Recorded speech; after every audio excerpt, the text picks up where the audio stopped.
নমস্কাৰ আজিৰ খবৰলৈ স্বাগতম ৰঙাপাৰাত দুৰ্গোৎসৱৰ নাই উৎসাহ পৰম্পৰা ৰক্ষা কৰি অনুষ্ঠিত হ'ব 1.5 কোটিৰো অধিক পূজা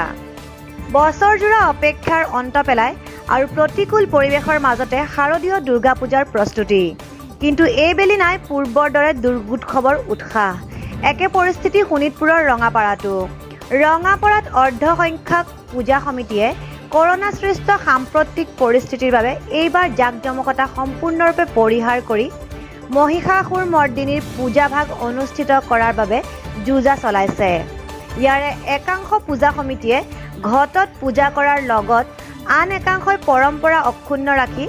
অনুষ্ঠিত কৰিব মৃন্ময় প্ৰতিমা পূজা উল্লেখ্য যে আমাৰিবাৰীত অনুষ্ঠিত হোৱা একমাত্ৰ দুৰ্গা পূজাখন বাৰ্ষিক উৎসৱ হিচাপে ৰাইজে অনুষ্ঠিত কৰাৰ সংকল্পৰে প্ৰস্তুতি চলাইছে বিগত বৰ্ষত প্ৰায় 1 লাখ টকাৰ বাজেটৰে অনুষ্ঠিত কৰা পূজাৰ প্ৰতিমা 18,000 টকাৰে 8.5 ফুট উচ্চতাৰ আছিল কিন্তু এইবেলি 3 ফুট উচ্চতাৰ মৃন্ময় প্ৰতিমাৰে অনুষ্ঠিত হ'ব এইখন পূজা ৰঙাপাৰাৰ অঞ্জলি শিল্পালয়ত নিৰ্মাণ কৰা এই প্ৰতিমা সন্দৰ্ভত কয় ইয়াৰ খনিকৰে কয় যে সৰু আৰু ডাঙৰ প্ৰতিমাৰ ভিতৰত পৰিশ্ৰম অধিক হয় সৰু প্ৰতিমা নিৰ্মাণত 5,000 টকাৰে এই দৃষ্টিনন্দন প্ৰতিমা নিৰ্মাণ কৰা মৃত শিল্পী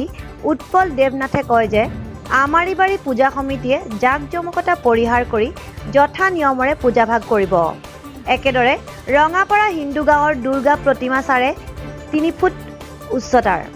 পূৰ্বে ইয়াৰ 8 ফুট উচ্চতাৰ 15,000 টকাৰ প্ৰতিমা পূজা কৰি আহিছিল যদিও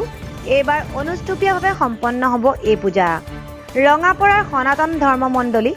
হৰিসভা ইউনিয়ন থিয়েটাৰ হল বাকৰি নামনি গাঁও চাহ বাগিচাকে ধৰি 33খন পূজা সমিতিয়ে অনুষ্টুপীয়াকৈ শাৰদীয় দুৰ্গা পূজা অনুষ্ঠিত কৰাৰ বাবে প্ৰস্তুতি চলাইছে আপুনি ৰঙাপাৰাৰ এইটো আটাইতকৈ সৰু মূৰ্তি যেন লাগিছে কিমান ইয়াৰ ওখ কিমান ইয়াৰ ওখ 3 ফুট 3 ফুট ওখ ইয়াৰ আগতে এই মূৰ্তিটো ক'ৰ এই প্ৰতিমাগৰাকী ক'ৰ এই প্ৰতিমাগৰাকী আমাৰ আমিৰাবাৰী আগতে তেওঁলোকে কিমান ওখৰ বনাইছিলে যোৱা বছৰ 8.5 ফুটমান লৈছিলে 8.5 ফুট উচ্চতাৰ লৈছিলে এইবাৰ তেওঁলোকে এইটো কিমান 3 ফুটত লৈছে